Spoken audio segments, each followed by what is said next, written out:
The very first thing he does is fix me with those wonderfully brown eyes and say, "It's possible I'm too drunk to judge, but you might have something there." It's October 1920 and jazz is everywhere.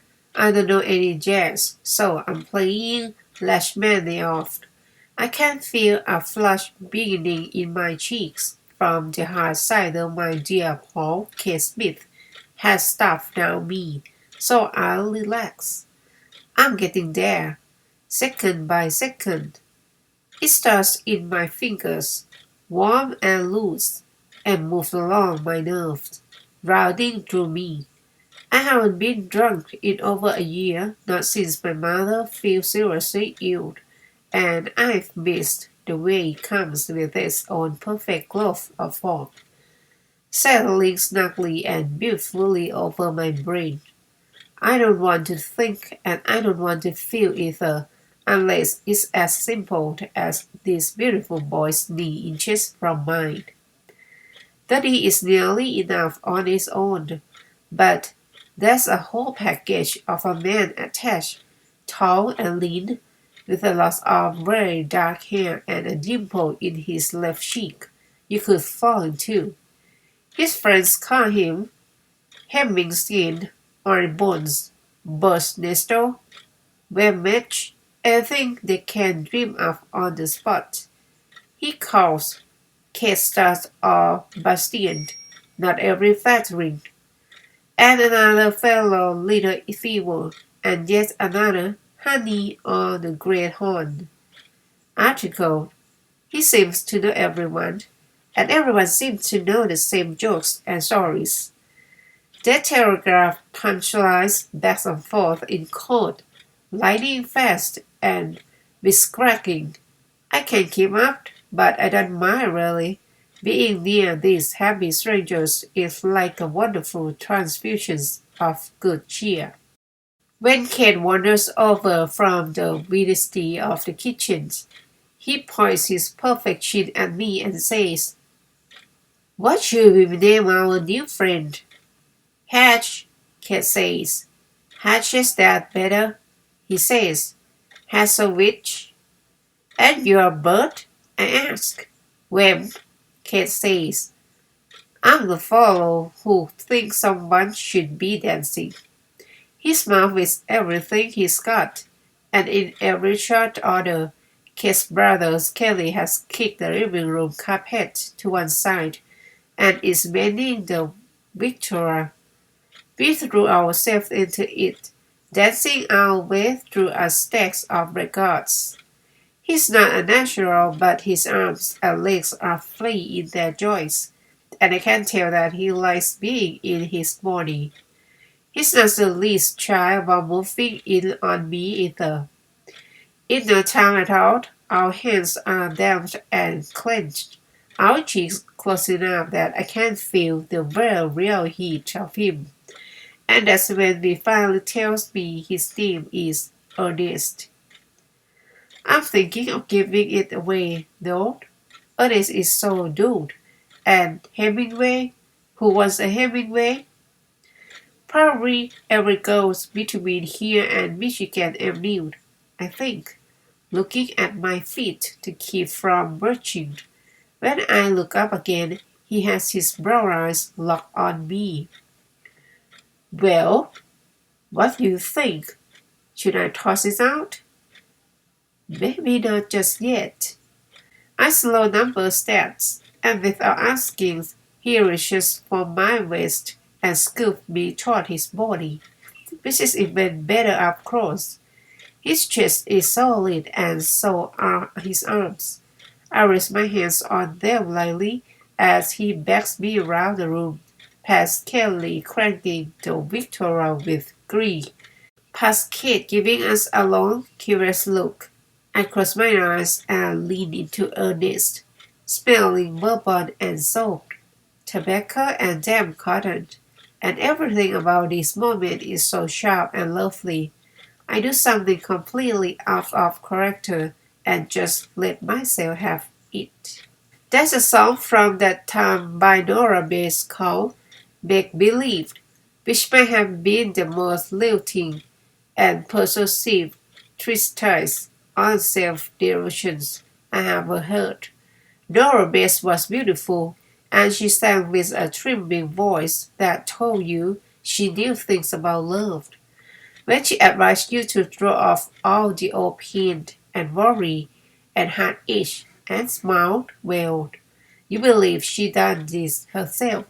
It wasn't a suggestion but a prescription.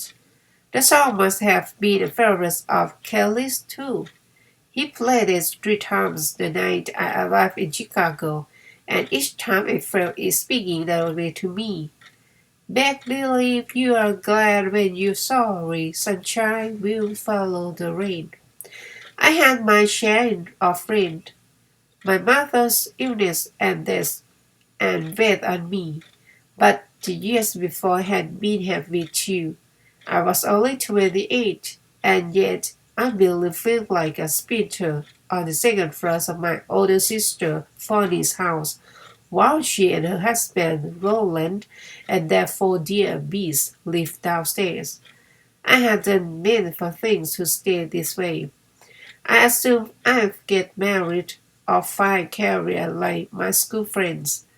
There were harried young mothers now, school teachers or secretary or aspiring at writers like Kate. Whatever they were living their lives after doing it, making their mistakes. Somehow I got stuck along the way, long before my mother's illness, and I didn't know how to free myself exactly. Sometimes after playing an hour of passable shopping, I collapsed onto the sofa or the carpet, feeling whatever energy I had while playing leave my body. It was terrible to feel so empty as if I were nothing. Why couldn't I be happy? And just what was happiness anyway? Could you fake it as Nora Bay insisted? Could you force it like a springboard in your kitchen or rub up against it at a party in Chicago and catch it like a cold? Ernest Hemingway was still very much a stranger to me, but he seemed to do happiness all the way up and through. There wasn't any fear in him that I could see, just intensity and aliveness. His eyes sparkled all over everything, all over me as he leaned back on his heel and spun me toward him. He tugged me fast against his chest, his breath warm on my neck and hair. "How long have you known Stott?" he asked. "We went to grade school together in St. Louis and Mary Institute. What about you? You want my whole educational pedigree?" "It's not much." "No," I laughed. "Tell me about Kate." "That would fill a book, and I'm not sure I'm the fellow to write it." His voice was light, still teasing, but he stopped smiling. "What do you mean?" "Nothing," he said. "The church and sweet parties our family both have summer cottages up near Petoskey. That's Michigan to a southerner like you. Funny that we both grew up with Kate. I was 10 to her 18.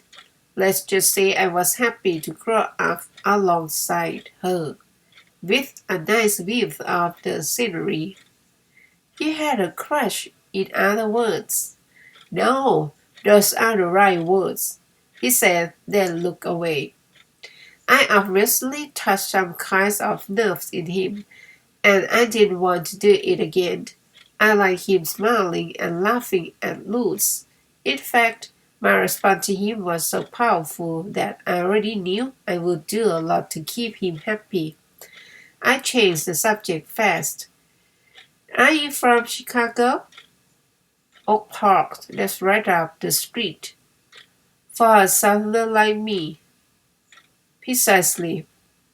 "Well, you're a bang-up dancer, Oak Park." "You too, St. Louis." The song ended and we parted to catch our breath.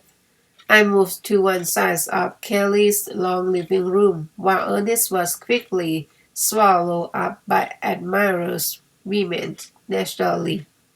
They seemed awfully young and sure of themselves, with their bob hair and brightly large cheeks. I was closer to a Victorian holdout than a flapper. My hair was still long, knotted at the nape of my neck, but it was a good rich urban color, and though my dress wasn't up to the minute, my figure made up for that, I thought. In fact, I've been feeling very good about the way I looked the whole time Ernest and I were dancing. He was so appreciative with those eyes.